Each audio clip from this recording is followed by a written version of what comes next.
Today I'm going to show you guys how to resolve the class not registered error you might be getting in Windows, specifically Windows 10, but I believe this error could appear in earlier versions of Windows as well.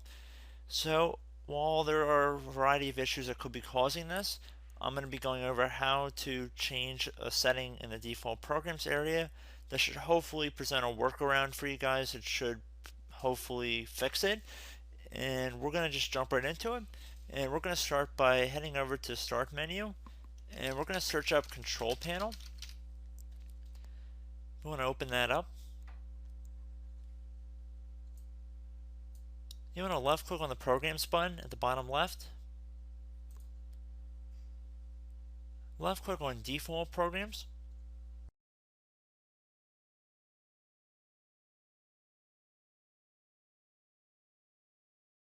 Now you want to set your default programs. Left click on the first option.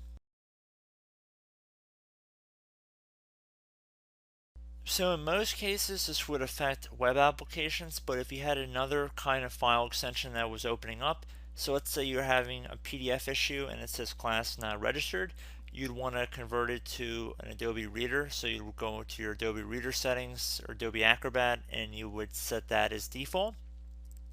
But let's just say that it's a display issue and we're going to go underneath Microsoft Edge here. We're going to set this program as default by selecting the second option that says choose default for this program. So you can go one at a time here. You don't have to select all of them. So if you want to select all, you can. If you wanted to go one at a time and then try the program you're having issues with and see if the issue's been resolved, you could definitely do that. And then you want to save your changes. And again, that might take a moment. If that does not resolve your problem, so if you go around and try and change your default programs associations and you're still having the issue, you could right click on the Start button, left click on Command Prompt, and in parentheses admin. If you receive a user account control window, select yes. Now you're going to type into the elevated command prompt, you're going to type sfc space /scan now, and then you want to hit enter on your keyboard. This will begin a system scan, so it will take some time to run.